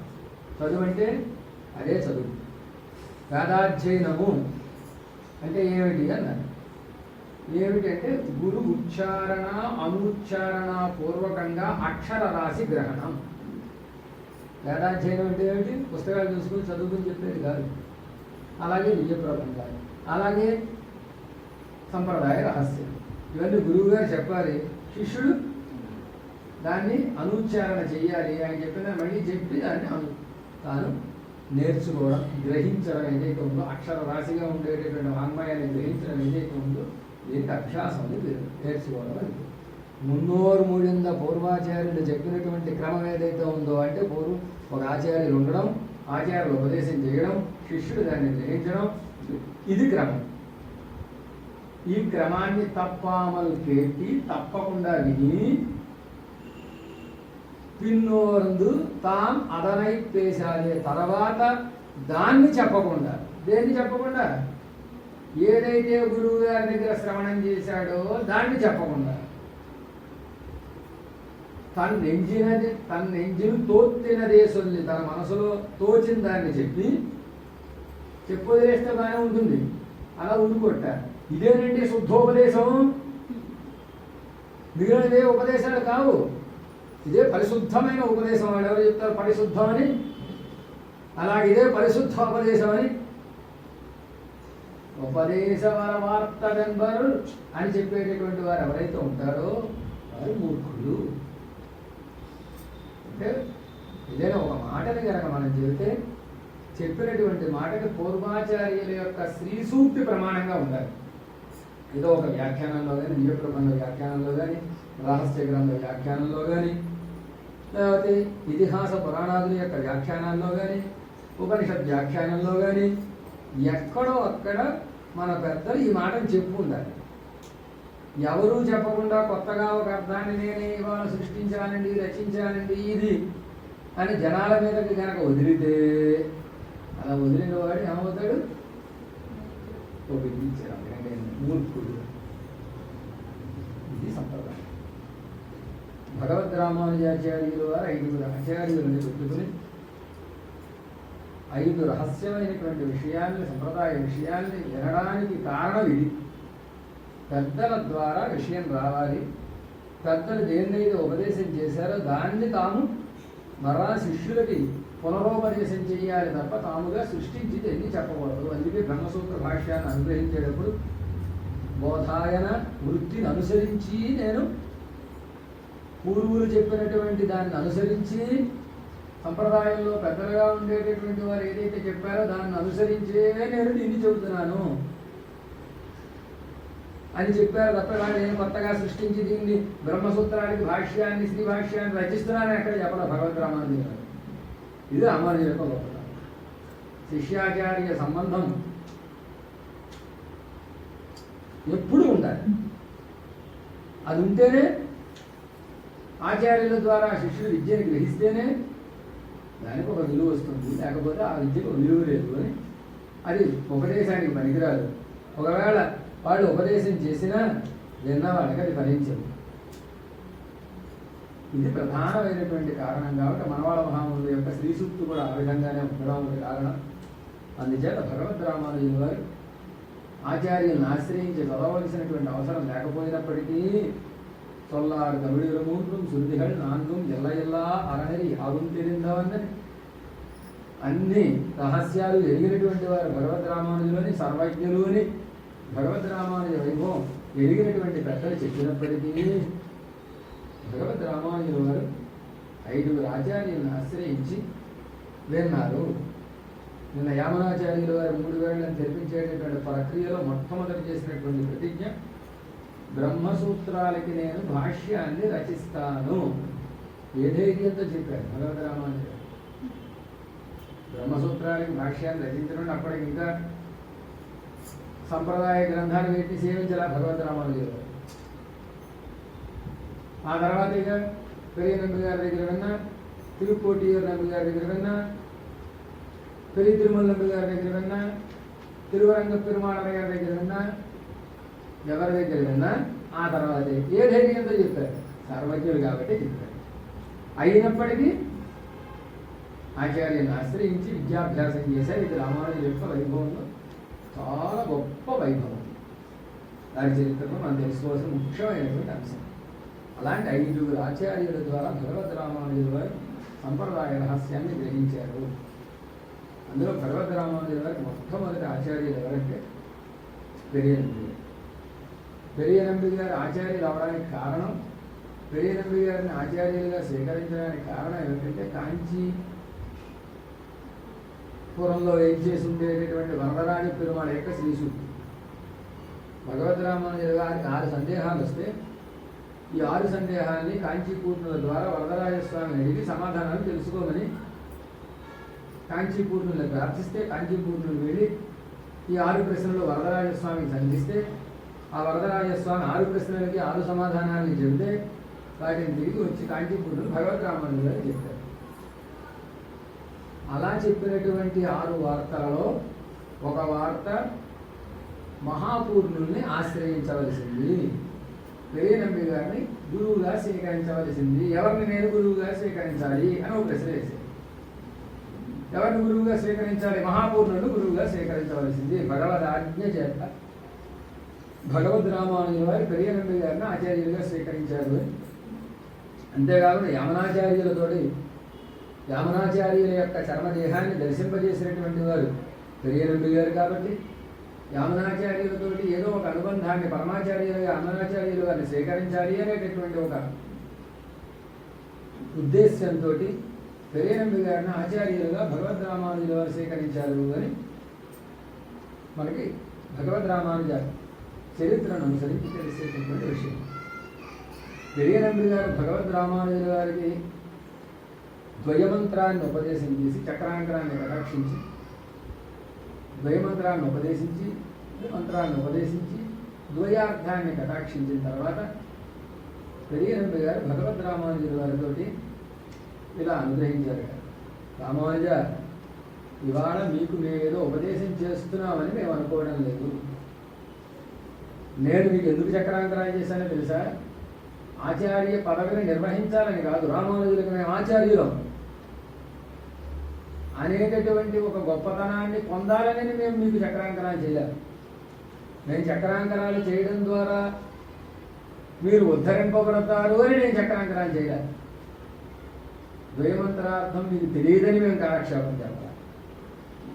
మరి ఎందుకు చెప్పారు? ఎందుకు చెప్పామంటే మీ సంబంధం మాకు ఉత్తారకం కాబట్టి, మీ సంబంధం మాకు ఉత్తారకం కాబట్టి మేము మీకు చక్రాంకరాలు చేసాము. ఏదో రకంగా మీతో ఒక అనుబంధం కావాలి. శిష్యులుగానో ఆచార్యులుగా కుదరదు కాబట్టి శిష్యులుగా సంబంధాన్ని స్వీకరించాం. మీతో సంబంధం కావాలి అని, మీ అనుబంధాన్ని పొందాలి అని యామునాచార్యులు వారు తప్పించిపోయారు. మా గురువు గారు అయినటువంటి యామునాచార్యులు వారు కూడా ఆశపడినటువంటి గొప్ప వైభవం కలిగినటువంటి మహానుభావులు మీరు. నమ్మాళ్ళు వారు కూడా ఆశపడినటువంటి గొప్ప వైభవం కలిగినటువంటి మహానుభావులు మీరు. మా ఆచార్యులు కనీసం 1-2 రోజులైనా మీతో కలిసి ఉంటే బాగుండును అని ఎంతో ఆశపడ్డారు. 4 రోజులైనా కలిసి ఉంటే ఎంతో బాగుండును అని. కానీ వారి ఆశ తీరకుండా వారు తిరునాడికి అలంకరించారు కాబట్టి మీతో ఒక అనుబంధం కలుపుకోవాలి అని మేము మిమ్మల్ని శిష్యులుగా స్వీకరించాను తప్ప మేమేదో మిమ్మల్ని ఉద్ధరిస్తామని, మేము మిమ్మల్ని కటాక్షిస్తామని కాదు అని స్పష్టంగా పెరియనంబి గారు కటాక్షించారు. అంతేకాకుండా తిరుప్పాయి కాలక్షేపం విన్నప్పుడు ముందుమదహళిత్త అనేటటువంటి పాసురాన్ని కాలక్షేపం వినేటప్పుడు తప్పకుండా ఒక ఐతిహ్యాన్ని మనం వినాలి పెద్దల ద్వారా. ఏమిటి ఐతిహ్యం అంటే, భగవద్ రామానుజుల వారికి తిరుప్పావై జీయర్ అనేటటువంటి పేరు రావడానికి కారణమైనటువంటి ఒక ఐతిహ్యం. భగవద్ రామానుజాచార్యుల వారు శ్రీరంగ క్షేత్రంలో వెంచేసి ఉండే కాలంలో భగవద్ రామానుజుల వారి అనుష్ఠాన గ్రంథం ఏమిటంటే తిరుప్పావై. భగవద్ రామానుజుల వారు ప్రతినిత్యము తాము అనుష్ఠానం చేసుకునేటటువంటి సందర్భంలో తిరుప్పావైని అనుసంధానం చేసుకునేవారు అని, భిక్షాటన చేసేటటువంటి సందర్భంలో తిరుప్పావైని అనుసంధానం చేసేవారు అని భగవద్ రామానుజ చరిత్ర ద్వారా మనకి తెలుస్తుంది. అందుకే ఇది నిజమా కాదా అనే సందేహం తీరడానికి ఏ దివ్య దేశానికైనా వెళ్ళి మీరు భగవద్ రామానుజుల వారి యొక్క తిరుమంజనం అయిన తర్వాత తిరుమణి కాపు ధరించేటటువంటి సందర్భంలో ఏం సేవాకాలం అవుతుందో మీరు చూడండి. భగవద్ రామానుజుల వారికి తిరుమణి కాపు సమర్పించేటటువంటి సందర్భంలో తిరుప్పావై సేవాకాలం అవుతుంది. ఎందుకు తిరుప్పావై? బోల్డెన్ గ్రంథాలు ఉండగా తిరుప్పావై ఎందుకు? భగవద్ రామానుజ వైభవాన్ని తెలియజేసేటటువంటి ఎదిరాజ విశతి వగేరా గ్రంథాలు ఉన్నాయి, అవి అనుసంధానం చేయొచ్చుగా. అంటే భగవద్ రామానుజుల వారికి అత్యంత ప్రీతిపాత్రమైనటువంటి గ్రంథం దివ్య ప్రబంధం తిరుప్పావై కాబట్టి ఆ తిరుప్పావై దివ్య ప్రబంధాన్ని అక్కడ అనుసంధానం చేయడం అనేటటువంటి సంప్రదాయం ఈనాటికి అన్ని దివ్య దేశాల్లోనూ కొనసాగేటటువంటి అద్భుతమైనటువంటి సంప్రదాయం. భగవద్ రామానుజుల వారు భిక్షాటన చేసేటటువంటి సందర్భంలో తిరుప్పావై అనుసంధానం చేసుకుంటూ భిక్షాటన చేసేవారు. తిరుప్పావై అనుసంధానం చేసేటప్పుడు మనం తిరుప్పావై అనుసంధానం చేయడానికి, పెద్దలు తిరుప్పావై అనుసంధానం చేయడానికి తేడా ఉంటుందా ఉండదు? తేడా ఉంటుంది. ఏమిటి తేడా అంటే మనం ఎటు చదువుకుంటూ పోతాం, కానీ పెద్దలు అనుసంధానం చేసేటప్పుడు అర్థానుసంధానంతో అనుసంధానం చేస్తారు. అర్థాన్ని మనసుకు పట్టించుకుని అనుసంధానం చేస్తారు. భగవద్ రామానుజుల వారి యొక్క తిరుప్పావై ప్రబంధ అనుసంధానం ప్రత్యేకమైనటువంటి అనుసంధానం. ఏమిటి ఆ ప్రత్యేకత అంటే, ఆ తిరుప్పావై దివ్య ప్రబంధంలో ఉండేటటువంటి సన్నివేశాలన్నీ కళ్ళ ముందు కనపడుతుంటే భగవద్ రామానుజుల వారు భిక్షాటన చేసేవారు. అంతగా తిరుప్పావైలో లీనమైపోయేవారు భగవద్ రామానుజులు. భగవద్ రామానుజుల వారు భిక్షాటన చేసేటప్పుడు తిరుప్పావై అనుసంధానం చేసుకుంటూ కొంతమంది పెద్దల యొక్క తిరుమాళికల్లో భిక్షను స్వీకరించేవారు. యోగ్యులుగా ఉండేటటువంటి పెద్దల యొక్క తిరుమాళికలు అలాగ స్వీకరించేటటువంటి పెద్దలలో పెరియనంబి గారు ఒకరు. భగవద్ రామానుజుల వారికి చక్రాంకరాలు ప్రసాదించి కటాక్షించినటువంటి పెరియనంబి గారు ఒకరు. పెరియనంబి గారి తిరుమాళిక దగ్గర వచ్చేసరికి భగవద్ రామానుజుల వారు వారి భిక్షను సమర్పించడం, ఆ భిక్షని వీళ్ళు స్వీకరించడం, మళ్ళీ తిరిగి అనుసంధానం చేసుకుంటూ వెళుతూ ఉండడం జరుగుతూ ఉండేది అనమాట. అలాగే భగవద్ రామానుజుల వారు ఒకరోజు భిక్షాటన ఏం చేసినప్పుడు పెరియనంబి గారి యొక్క తిరుమాళిక దగ్గర వచ్చారు. పెరియనంబి గారి తిరుమాళిక దగ్గర వచ్చేసరికి పెరియనంబి గారు అనుష్ఠానంలో ఉంది. వారి కుమార్తె అయినటువంటి అత్తుళ్ళాయమ్మ అనేటటువంటి అమ్మాయి చేత భిక్షను భగవద్ రామానుజు గారు ఏం చేశారని వెళ్ళేసరికి ఆలస్యం వస్తుంది. వారిని నించోబెట్టడం సమంజసం కాదు, గుమ్మం దగ్గర ఎక్కబెట్టడం సమంజసం కాదు, అది మనకు అపచారం అవుతుంది, నువ్వు సమర్పించేయమ్మా అని పెద్దవారు గమ్ములు లేచి వెళ్ళాక ఆ అమ్మాయికి అపచరితే ఈ అమ్మాయి సరిగ్గా ఈ భిక్షను తీసుకెళ్ళింది. పూర్వం శ్రీ వైష్ణవుల యొక్క తిరుమాళికలు ఎలా ఉండేవంటే తలుపులు మూసుకుని ఉండేవి. ఎప్పుడు తలుపులు తీర్చిన సందర్భాలు చాలా తక్కువగా ఉంటాయి. ఎందుకో తెలిసి ఏదో అనుష్ఠానంలోనూ ఇప్పటికి కూడా తలుపు వేసి ఉంటే పూర్వం బిచ్చగాళ్ళు కూడా అయ్యగారు సాపాటు చేస్తున్నారని ఇప్పుడు మనం పిలవకూడదని వెళ్ళిపోయేవారు. అంటే సాపాటు చేసేటప్పుడు ఎవరు బయట నుంచి ఆకలిగా ఉంది అని అడగకూడదు, భిక్షం వేయమని అడగకూడదు, అడిగితే లోపల సాపాటు చేయకూడదు. మనం కడుపు అవతల వాడు బాధపడుతూ ఉంటే కడుపు నిండా మనం తినగలవా? కాబట్టి తలుపు వేసుకుని సాపాటు చేయడం అనేది ఒక ఆచారం అన్నమాట. ఇలాగ ఈ పెరియనంబి గారి యొక్క తిరుమాళిక తలుపులు వేసి ఉన్నాయి. భగవద్ రామానుజుల గారు ఏం చేసినా సరిగ్గా గుమ్మం దగ్గర వేయించేయగానే ఈవిడ తులసమ్మ గారు తలుపు తీసింది. తలుపు తీయగానే భగవద్ రామానుజుల గారు ఒక్కసారి సాష్టాంగా నమస్కారం చేసేసారు. చేసేయగానే ఈవిడ కంగారు వచ్చేసింది. కంగారు వచ్చేసి గబగబా ఆ పళ్ళాన్ని నా పక్కన పెట్టేసి పక్కన పడేసి పరిగెత్తుకుని మీ నాన్నగారి దగ్గర గడిలో ఉండిపోతాం. ఏమ్మా ఏమైంది, ఏమిటి కంగారు? ఏం లేదంటే రామానుజుల వారు నాకు దాసోహం చేసేసారండి. రామానుజుల గారు నీకు దాసోహం చేశారా? ఏం చేస్తున్నారు ఏమిటప్పుడు అని అడిగారు. అడిగితే ముందు మదహళిత పాసురాన్ని అనుసంధానం చేస్తున్నారండి. చివరికి వచ్చారు. చందామరక్కయ్యాళ్ సీరార వలయొడిప్ప వందు తిరవాయి మహిండి. అమ్మా ఓ నీడమ్మా, ఈ ఎర్రతామరల వంటి చేతులతోటి గాజులు గలగల్లాడుతూ ఉండగా వచ్చి తలుపులు తెరవలసింది అని ప్రార్థన చేసేటటువంటి చివరి భాగాన్ని అనుసంధానం చేస్తున్నారు. కంగారు పడకమ్మా, ఏం పర్వాలేదు అని గబగబ పెరియనంబి గారు పరుగు నుంచి రామానుజుల వారు నిన్ను నీడం అనుకున్నారు. ఆ సన్నివేశాన్ని మనసులో భావన చేస్తూ వారు ఉండడం చేత గాజులు గలగలాడుతూ ఆవిడ పుణ్యస్త్రీ అవడం చేత గాజులు గలగలాడుతూ తలుపులు తెరిచేసరికి నేలనే వచ్చి తలుపులు తెరిచిందని అనేటటువంటి భావన పారవస్యంలో మునిగిపోయి ఒక్కసారి దాసోహం సమర్పించేశారు. కంగారు పట్టుకొని గబగబా పరిగెత్తుకు వచ్చి భగవద్ రామానుజుల వారు లేవనెత్తి ఆలింగనం చేసుకుని ఎన్ తిరుప్పావై జీయరే, మా తిరుప్పావై జీయరు అని తమ ఆచార్యులైనటువంటి పెరియనంబి చేత సన్మానింపబడినటువంటి గొప్ప వైభవం కలిగినటువంటి వారు భగవద్రామం. అహిర్పాలాత్ అహిరేవ జానాది అని పాము కాళ్ళు ఎక్కడ ఉంటాయో పాముకే తెలుస్తుంది. పెద్దల యొక్క వైభవం పెద్దలకే తెలుస్తుంది తప్ప సామాన్యులు తెలియదు. సంస్కృతంలో ఒక మాట ఉన్నది, విద్వజ్జన పరిశ్రమం విద్వానేవ జానాతి. విద్వాంసుడు చేసినటువంటి పరిశ్రమ ఎలాంటిదో విద్వాంసుడికే తెలుస్తుంది. ఇంకోటి తెలుస్తుందా? ఒక 25 ఏళ్ళో 20 ఏళ్ళో కష్టపడి ప్రబంధాలని వాటిని అనుసంధానం చేసి గురువు గారి దగ్గర చదువుకుని వ్యాఖ్యానాలను అనుసంధానం చేసుకుని అందులో ఉండే విషయాన్ని బాగా వంటపట్టించుకుని ఉండేటటువంటి కష్టం ఎవరికి తెలుస్తుంది? అలా చదివిన వాడికి ఆ కష్టం తెలుస్తుంది. ఎంత కష్టపడితే విషయాలు తెలుస్తాయి, ఎన్ని గ్రంథాలు అవరోధన చేస్తే జల్లెడ పడితే విషయాలు తెలుస్తాయి, ఎంత కష్టం అవుతుంది. కాబట్టి ఒక విద్వాంసుడి యొక్క పరిశ్రమ ఎంత కష్టపడి ఈయన ఇంత విద్యను గ్రహించాడనేటటువంటి విషయం ఎవరికి తెలుస్తుంది? విద్వాంసుడికి తెలుస్తుంది. అలాగే పెద్దల యొక్క వైభవం పెద్దలకే తెలుస్తుంది. భగవద్ రామానుజ వైభవం వారి ఆచార్యులకు కాకపోతే, వారి శిష్యులకు కాకపోతే మూడో వాడికి తెలుస్తుందా? తెలియనే తెలియదు.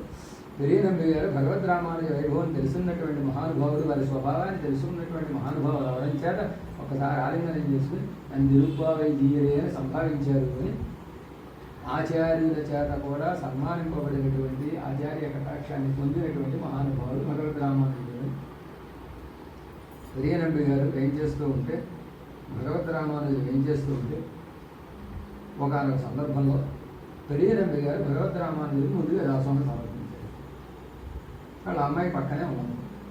నాన్నగారు వారు మీకు శిష్యుడు కదండి, మీరు ముందు దాసోహం చేసేవాడి శిష్యుడు ముందు దాసోహం చేస్తే ఆచార్యులు స్వీకరించి వారిని లే అని ఆజ్ఞాపిస్తే అప్పుడు లేవాలి శిష్యుడు.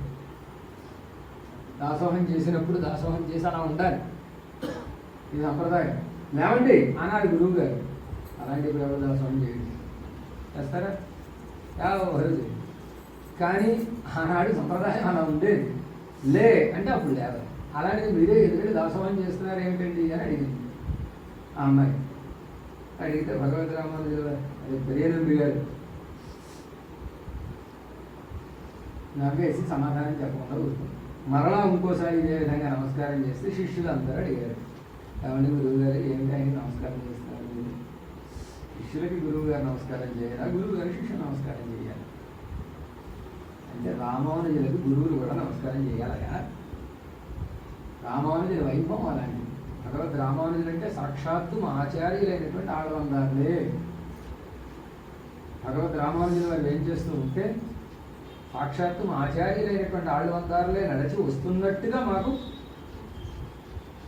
కనిపిస్తోంది సన్నివేశం. రామానుజులు కనపడటంలా, మా గురువు గారే అక్కడ కనపడుతున్నారు. వారు యతీశ్వరుల యామునాచార్యులు వారు కూడా.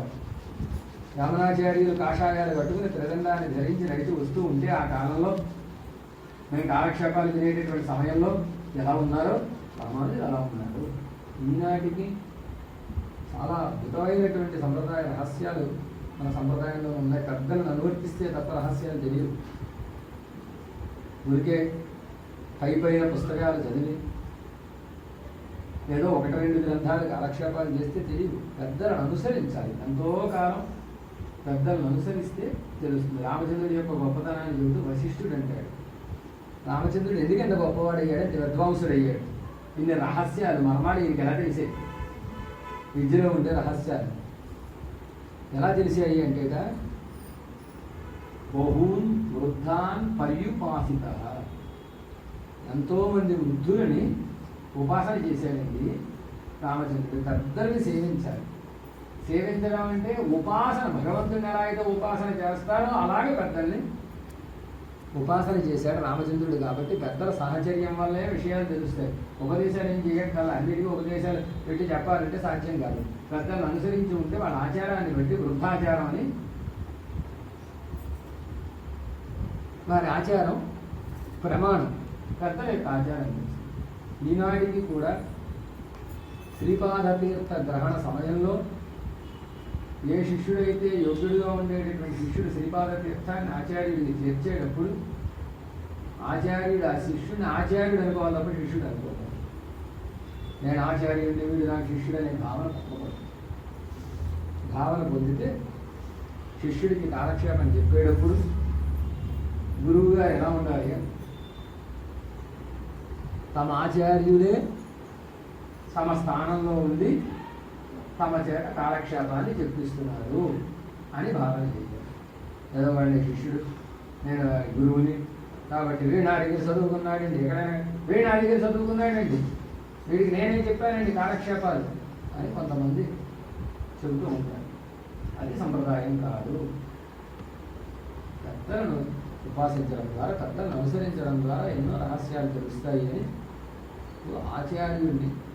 ఆచార్యుడు తన శిష్యుడిని కూడా ఆచార్యుడిగా భావించేటటువంటి అద్భుతమైనటువంటి సంప్రదాయం ఇది అని పెరియనందు గారి ద్వారా మనకి తెలుస్తుంది. అలాగే భగవద్ రామానుజుల వారి ఆచార్య పంచాచార్యుల్లో రెండవ ఆచార్యుల వారి పెరియ తిరుమలానంది.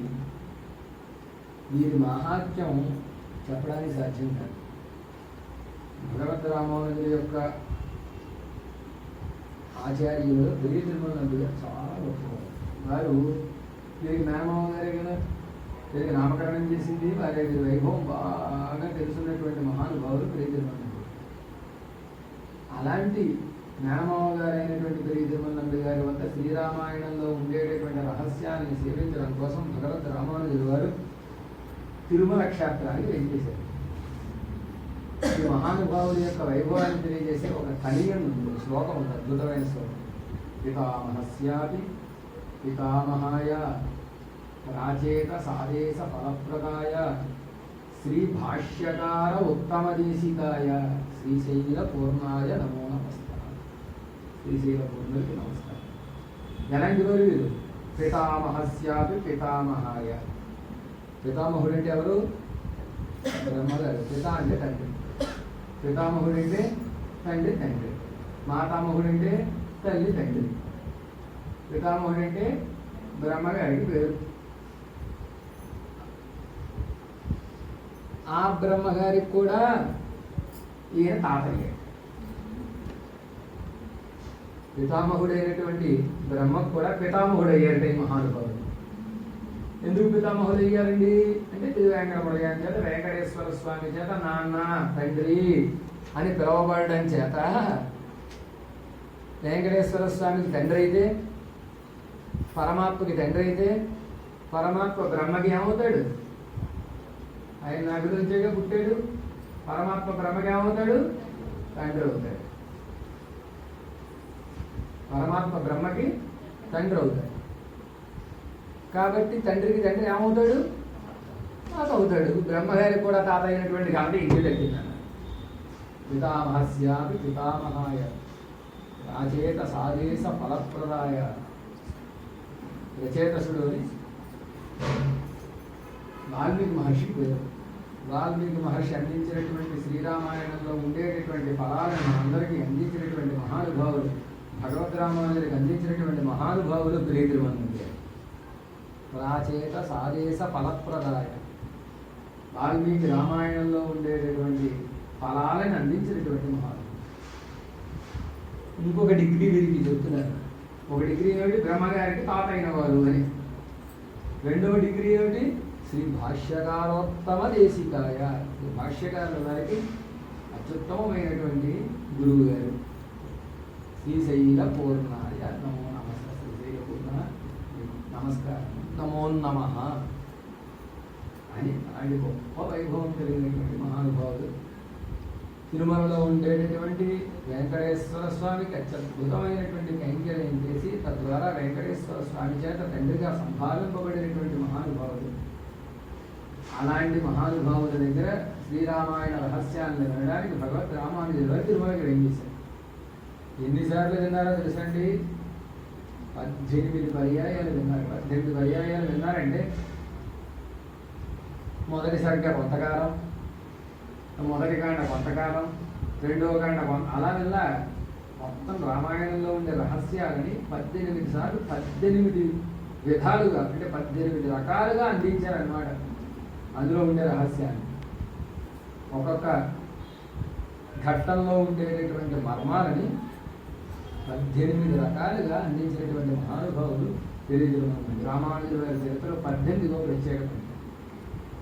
18 సార్లు వెళ్ళి చర్మ శ్లోకాన్ని విన్నారంటే అనుగ్రహించారు కదా, 18 అధ్యాయాల సారం కాబట్టి అని. అలాగే 18 సార్లు వెళ్ళి 18 సార్లు రామాయణ రహస్యాలు కటాక్షిస్తే భగవద్ రామానుజుల గారు విన్నారు. అలాంటి మహానుభావులు ఆచార్యులు భగవద్ రామానుజులకు ఆచార్యులైనటువంటి పెరియ తిరుమలానంద. పెరియ తిరుమలానంద గారు భగవద్ రామానుజులు తిరుమలకి ఏం చేస్తున్నారంటే తామే కొండ దిగి కిందకు వచ్చారట. భగవద్ రామానుజుల వారు కొండ ఎక్కలేదు చాలా. తామే కొండ దిగి కిందకు వచ్చారు. భగవద్ రామానుజుల వారు స్వాగతం చెప్పడానికి పూర్ణకుంభం వగేరాలు పట్టుకుని తిరిగి తిరుమల నంబి గారు కిందకి వెయిట్ చేస్తే భగవద్ రామానుజుల వారు చూసి అయ్యో ఎవరెవరు వచ్చారా, పెద్దలు కదండి, ఇప్పుడే చాలా పెద్దవాళ్ళ వయసు, ఎవరెవరు వచ్చారా అంటే కొండ మీద నాకంటే చిన్నవాడు ఎవరు కనపడలేదయ్యా నిన్ను ఎదుర్కోవడానికి తీసుకురావడానికి అని అనుగ్రహించారట. అంటే అద్భుతమైనటువంటి వైభవం. ఎంత జ్ఞానం ఉన్నా తమని తాము గొప్పవారిగా సంభావించుకోకుండా అందరికంటే నేను తక్కువ. మత్త ప్రత్యవర నాస్తి కస్య సుగ్రీవ సన్నిధౌ అని చెప్పాడు అందరూ. అదే హనుమంతుడు రావణాసురుడు ఎవరవాయుడు అన్నాడు, నాకంటే చిన్నవాడు సుగ్రీవుడి గోష్ఠులు లేడన్నాడు. అందరూ నాకంటే బలసారి లేదు, వాడికి భయం పెట్టడానికి చెప్పాడు అనమాట. ఈ చిన్న అందరికంటే తక్కువ వాడే ఇలా పొగ ముంచుతుంటే ఇంకెంత మిగిలిన వాడు ఇంకెంత గొప్పవాడు అయ్యి ఉంటారని ఒక జంపు కాగాలి కదా రావణాసురుడికి. ఇదే సంప్రదాయం కూడా, అందరికంటే నేను తక్కువ అని చెప్పాలి. గోష్ఠిలో చివరు ఉండేవాడు గొప్పవాడు కానీ ముందు ఉండేవాడు గొప్ప కాదు. ఇది శ్రీ వైష్ణవ సంప్రదాయం అన్నమాట. అలా పెరిగి తిరుమల నంబి గారు భగవద్ రామానుజులు గారు చేసి 18 పర్యాయాలకి శ్రీరామాయణం కాలక్షేపాన్ని అనుగ్రహించారు. కాలక్షేపాన్ని అనుగ్రహించేటప్పుడు ఒక అద్భుతమైనటువంటి శ్లోకం ఉంది శ్రీరామాయణంలో. ఎవరైతే రామచంద్రుడిని సేవిస్తారో, ఎవరైతే రామచంద్రుడి చేత కటాక్షింపబడతారో వీళ్ళిద్దరిదే అదృష్టం అన్నారు. మరి మిగిలిన వాడు అంటే రాముణ్ణి సేవించడం కానీ శ్రీరామచంద్రుడిని సేవించడం కానీ శ్రీరామచంద్రుడి చేత చూడబడటం కానీ రెండని మనకి ఏదో ఒకటి జరగాలి రెండింటిలో. రామచంద్రుడు విహారానికి బయలుదేరి వేయించేసేటప్పుడు శ్రీరామచంద్రుడి దగ్గరికి ఆ వేయించేసేటటువంటి మార్గంలో వెళ్ళి ఆ పరమాత్మ దగ్గరికి వెళ్ళి పరమాత్మ కరుడారా సేవించడం మొదటి పని. కొంతమంది సేవించరు, పెడుతున్నా పెరుమాడు ఏం చేస్తున్నా ఎక్కడో ఏదో పనిలో ఉండిపోతారు. అలా ఉండిపోయినటువంటి వాడిని ఆయన చూస్తాడు. రామచంద్రుడికి అంత పెద్ద పెద్ద నేత్రాలు ఎందుకు అంతంత నేత్రాలు? అరవింద దళాయతాక్షం అని కదా శంకర భగవత్పాదులు గారు చెప్పారు. ఎర్రతామరల వంటి విశాలమైనటువంటి నేత్రములు అని కదా, చంపకు జాగడేసి కళ్ళు అని రామచంద్రుడి యొక్క వైభవాన్ని చెప్తారు. చెవులు దాకా వ్యాపించినటువంటి నేత్రాలు కలిగినటువంటి మహానుభావుడు. అంత పెద్ద నేత్రాలు ఎందుకంటే ఎవడు నా కంట్లోంచి తప్పించుకోకూడదు, అందరూ నా దృష్టిలో పడాలి, అందరూ బాగుపడాలి అని పెద్ద పెద్ద కళ్ళు పెట్టేసుకుంటాడు ఆయన. శ్రీరంగంలో ఉండేటటువంటి రంగనాథుడికి పెద్ద పెద్ద నేత్రాలు ఉంటాయని భట్టర్ వారు ఆ నేత్ర వైభవాన్ని ఉత్ప్రేక్ష చేశారు. రంగనాథుడికి మూలవర్లకు ఉండేటటువంటి తిరునేత్రాలు ఓ రోజు అనుకున్నాయి. ఏమిటి, పరమపదంలో ఉండే పరమాత్మకి 2 నేత్రాలేనా? పాలసముద్రంలో ఉండే క్షీరాభినాథుడికి 2 నేత్రాలేనా? అంతర్యామికి 2ఏనా? విభవావతారంలోనూ 2ఏనా? లోకాన్నంతటిని కటాక్షించడానికి వచ్చిన అత్యావతారానికి మూలకందంగా ఉండేటటువంటి రంగనాథుడికి 2ఏనా? సరిపోయిన కటాక్షించడానికి నేత్రాలు అనుకున్నాయి. అయితే ఎలాగే పెద్దమైపోదాం అని అనుకున్నాయి. అనుకుని ఏం చేస్తాయంటే తమ శరీరాన్ని ఎలా అయితే పరమాత్మ అర్జునుడికి విశ్వరూపాన్ని దర్శింపజేసేటప్పుడు ఎలా అయితే తన రూపాన్ని పెంచాడో, ఎలాగైతే హనుమంతుడు వారు రావణాసుడి సభా మంటపంలో తన విశ్వరూపాన్ని చూపించి తన శరీరాన్ని పెంచాడో, అలాగే ఈ నేత్రాలు 2 పొడవులుక్కున్నాయి కదా. నువ్వు పెరిగిపో, నేను పెరిగిపోతాను, సరిపో ఒళ్ళంతా అయిపోవాలి ఈ కళ్ళు. ముఖంలోనే నేత్రాలు ఉంటే తక్కువ మంది చూడబడతారు, ఒళ్ళంతా కళ్ళు అయిపోతే అందరూ చూడబడతారు. పెరిగిపోదాం అనుకుని ముందుగా చెవుల వరకు పెరిగాయి. పరమాత్మ ఏం చేశాడు, ఆగండదా మీరు, చాలు 2 చాలు, ఎంతమందిని కటాక్షించడానికి నా 2 నేత్రాలు చాలని చెవులను అడ్డం పెట్టేసి ఆపండి, ఇక్కడ ఆగండి అని స్పీడ్ దగ్గర వేసేసాడు. లేకపోతేట సర్వాంగంకెల సర్వతో అక్షినేత్రం అని మొత్తం ఒళ్ళంతా వ్యాపించేసి మిగిలిన అవయవాలు కనపడకుండా కళ్ళు మాత్రమే సేవ అయ్యేటట్టుగా ఉంది. అలా ఉత్ప్రేక్ష చేశారు భట్వాలని. అంత వైభవం కలిగిన తిరునేత్రములు అని అర్థం. ఆ దయ అంత గొప్పది అని అర్థం. ఆ నేత్రాలకు ఉండేటటువంటి దయ చేతన రక్షణలో పరమాత్మ మించిపోయింది. రంగనాథుడి ఉద్దేశం ఏమిటో ఎవరికి తెలియదు, కానీ ఆ రంగనాథుడి యొక్క తిరునేత్రాలు మాత్రం మా స్వామి యొక్క దయ అందరికీ మేము పంచాలి అని. యజమాని 10 లీటర్లు మజ్జిగ పోయండి అంటే సర్వెంట్స్ 30 లీటర్లు మజ్జిగ పోసినట్టుగా, 300 లీటర్లు మజ్జిగ పోసినట్టుగా సేవకులది ఉత్సాహం ఎక్కువగా ఉంటుంది యజమాని కంటే. అలాగే పరమాత్మని మించినటువంటి ఒక ఉత్సాహంతో ఈ నేత్రాలు వ్యాపించాయి అని. రామచంద్రుడికి ఉండేటటువంటి 2 నేత్రాలకి నేత్ర వైశాల్యానికి ప్రయోజనం ఏమిటంటే అందరినీ కటాక్షించడం. మొదటివాడు రామచంద్రుడిని సేవిస్తున్నాడు, రెండోవాడు రామచంద్రుడి చేత చూడబడుతున్నాడు.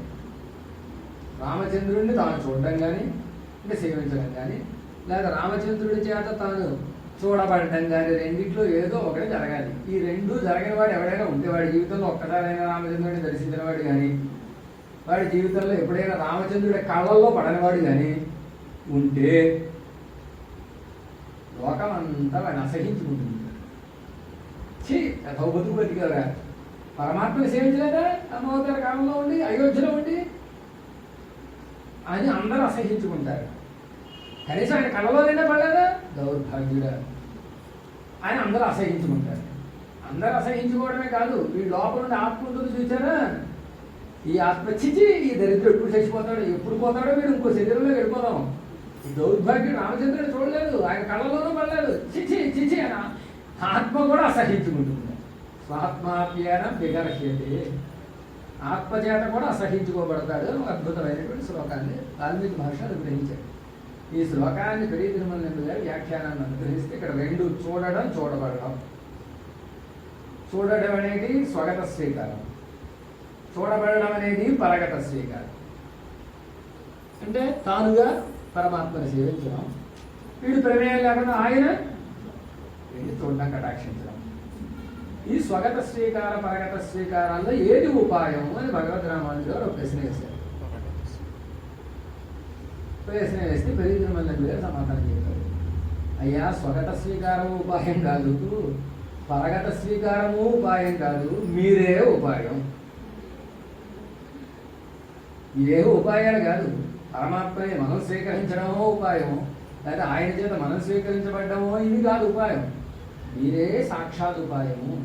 ఎవరైతే మిమ్మల్ని ఆశ్రయిస్తారో, మీ కటాక్షాన్ని పొందుతారో వాళ్ళకే మోక్షము. ఇది నేను చెప్పిన మాట కాదు, ఇది ఆళ్వార్ల సిద్ధాంతము. ఇది నేను చెప్పిన మాట కాదు, మా ఆచార్యులైనటువంటి యామునాచార్యుల యొక్క సిద్ధాంతం. ఏ యామునాచార్యులైతే మీ కొరకు పడిగాపులు దాచారో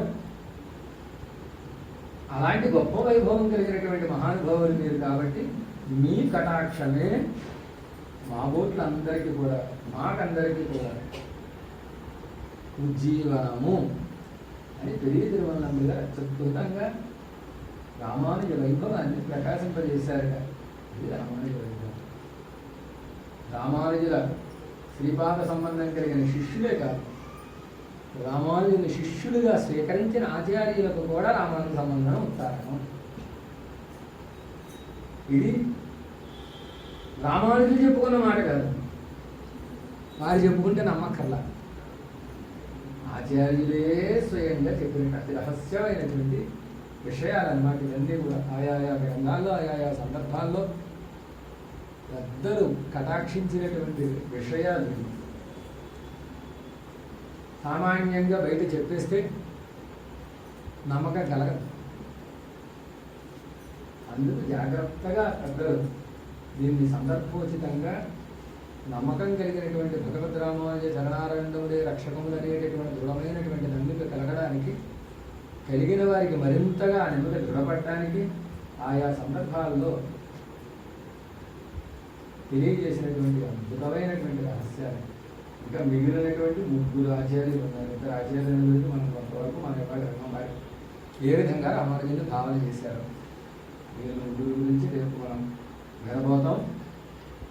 ఈ పూటతోటి ఈ ప్రవచనం పూర్తయింది. శ్రీమన్ महाभूतपुरे श्रीमत्केशवयज्वनः कान्तिमत्यां प्रसूदाय यतिराजाय मङ्गलम्।